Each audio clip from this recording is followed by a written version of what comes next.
Yan, ito mga lods, ito, yan oh, yung your video contains content claimed by someone else. Ito yung ginawa ko kasi ito, inedit ko kasi ito. Yan, merong mga ano yung background sound, yung sound music, yung mga funny sound yan. Yan.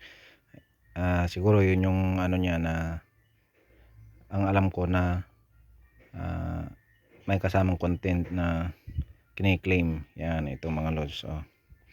Kaya check natin dito. Yan, punta tayo dito sa may yung dito para malaman natin ito yung tatlong dot dito. Yung sa account natin yan, yung punta tayo doon sa support inbox. Yan dito sa ayan yung sa support inbox para malaman natin yung alert. Yung mga ano natin diyan oh. Yan yung sa your alert. Yan, pipindutin natin itong your alert. Ayan, makikita natin diyan yung ano natin diyan, yung kung ano yung mga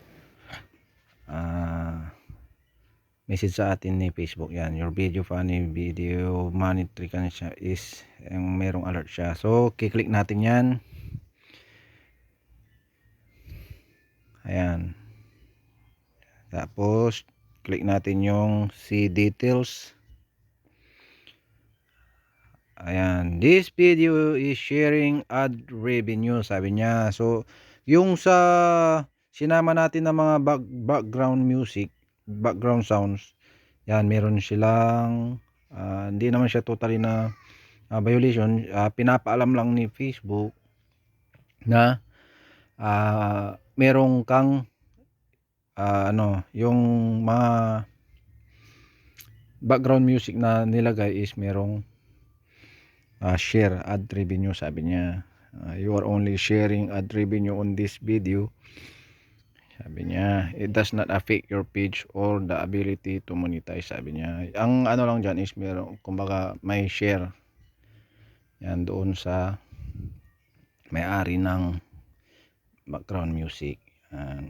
Yan, song trust requested changes to your video because their music was detected. Your video will now share ad revenue. Yan, sabi niya. So kung okay lang naman sa inyo mga lods, sa akin lang naman, okay lang naman, wala namang problema. At least medyo napaganda natin yung video natin. So pindot lang natin yung continue. Yan. So yung continue, yan. You can still use your favorite music, sabi niya. Tapos yan yung mga keep in mind, sabi niya na mga it's possible to receive a revenue. Yan, sharing claim from a music rights owner when you post their content on Facebook or Instagram. Yan, mga yan yung mga ano, pwede nyong i-check na rin yan mga lods. Yan, give credit to the copyright owner. Yan, yan at least nagamit natin yung music nila. Siyempre, at least rights din naman nila yun na may share din sila. Yan, para mapaganda rin yung ating mga content. Yan, pero may mga free music din naman na nakukuha. Yan, pero ito kasi yung sa yung inedit ko, chinik ko doon sa ano kung copyright,